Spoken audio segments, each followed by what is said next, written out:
कल कही, और उनका नाम तो हम भूल गए। उन्होंने राष्ट्रपति जी को पत्र लिख के कहा है कि बाबा की पदयात्रा आएगी तो हम लोग रोकेंगे और सुप्रीम कोर्ट जाएंगे। अब हमारे पास उनका मोबाइल नंबर नहीं है, नहीं तो हम ठटरी तो पहले फोन से बारते। उन्हें ये पता ही नहीं है कि हम बहुत टेढ़े आदमी। कौन है ये जो ठटरी बार रहे हैं? इनको तो आप जानते ही होंगे। ये हैं बागेश्वर धाम पीठाधीश्वर धीरेन्द्र शास्त्री। ये अक्सर इस शब्द का उपयोग तब करते हैं जब कोई हिंदू या सनातन धर्म को तोड़ने की बात करे। और दरअसल अब ये जो ठटरी जिसकी बार रहे हैं वो इंसान कौन है और कहां से विवाद शुरू हुआ, आइए जानते हैं इस वीडियो में। दरअसल बागेश्वर धाम पीठाधीश्वर श्री धीरेन्द्र शास्त्री इस समय अपनी सनातन एकता पदयात्रा को लेकर चर्चा का विषय बने हुए हैं। उन्होंने पहली सनातन एकता पदयात्रा नवंबर 2024 में की थी। उसकी अपार सफलता के बाद ये इसका भाग 2 निकालने जा रहे हैं। इसकी प्रमुख मांगे भारत को हिंदू राष्ट्र घोषित करना है, जिसको लेकर जातिवाद की राजनीति करने वाले और हिंदू धर्म को जातियों में बांटने वालों को बड़ा ही मिर्ची लगने का काम कर रही है। उनमें से एक है ये दामोदर यादव।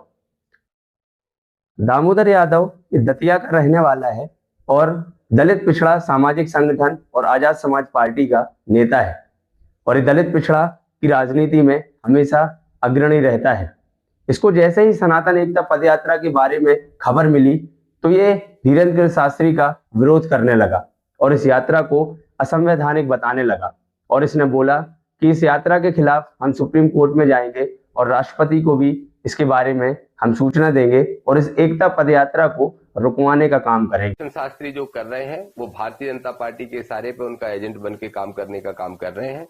हमने राष्ट्रपति जी को चिट्ठी लिख के मांग की है कि तत्काल प्रभाव से 7 से 16 तारीख तक जो यात्रा धीरेन्द्र शास्त्री दिल्ली से कर रहे हैं वृंदावन तक, उस यात्रा को रोका जाए, अन्यथा ये यात्रा देश के अंदर सांप्रदायिकता फैलाने का काम करेगी और देश का सौहार्द बिगड़ेगा।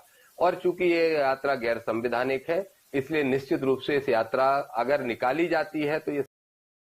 तो वही बात करें पंडित धीरेन्द्र शास्त्री की, तो ये बागेश्वर धाम जो छतरपुर के गढ़ा में स्थित है उसके पीठाधीश्वर हैं और बाबा बागेश्वर धाम पीठ में प्रतिदिन लाखों भक्तों के लिए अन्नपूर्णा रसोई का संचालन किया जाता है और वहां पर प्रतिवर्ष 250 से 300 गरीब कन्याओं का विवाह भी किया जाता है, जिसका पूरा खर्च बागेश्वर धाम पीठ उसका खर्च का वहन करती है। दामोदर यादव ये भूल गया था कि वो धीरेन्द्र शास्त्री है, ऐसे संत जिनके पीठ पर राष्ट्रपति और प्रधानमंत्री का भी आगमन हो चुका हो, तो वो कोई भी काम असंवैधानिक तरीके से कैसे कर सकते हैं।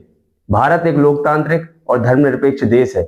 यहाँ पर हर धर्म के लोगों को और इस देश की जनता को अपने अधिकार मांगने और आंदोलन और रैली या एकता पदयात्रा करने का पूर्ण संवैधानिक अधिकार है। और क्या धीरेन्द्र शास्त्री इतना नहीं जानते होंगे कि वो सनातन एकता पदयात्रा कर रहे हैं तो ये संवैधानिक है या असंवैधानिक? ये विवाद जिस सनातन एकता पदयात्रा को लेकर हुआ वो पदयात्रा 7 नवंबर 2025 को दिल्ली से शुरू होगी और 16 नवंबर 2025 को वृंदावन में इसका समापन होगा। इस एकता पदयात्रा में धीरेन्द्र शास्त्री ने हमारे मुस्लिम भाइयों का और जो भी इस देश से प्रेम करते हैं और हिंदू राष्ट्र घोषित करने की मांग करते हैं, उन सभी लोगों ने अपार समर्थन दिया और लगभग 300 मुस्लिम लोगों ने धीरेन्द्र शास्त्री के साथ पैदल चलने के लिए इस सनातन पदयात्रा में उन्होंने इसमें सहमति जताई और वो सभी लोग धीरेन्द्र शास्त्री के साथ इस 9 दिन की पदयात्रा में शामिल रहेंगे और देश को हिंदू राष्ट्र घोषित करने में उन्होंने अपार समर्थन दिया। तो इस पदयात्रा में आप लोग भी अगर शामिल होना चाहते हैं तो 7 नवंबर को ये दिल्ली से शुरू होगी और 16 नवंबर को वृंदावन धाम में इसका समापन होगा। तो आप सभी भी इस सनातन एकता पदयात्रा में धीरेन्द्र शास्त्री की ओर से सादर आमंत्रित हैं और जो भी सनातन से प्रेम करते हैं वो इस यात्रा में पहुंचे और अपना अपार समर्थन धीरेन्द्र शास्त्री को दें। धन्यवाद।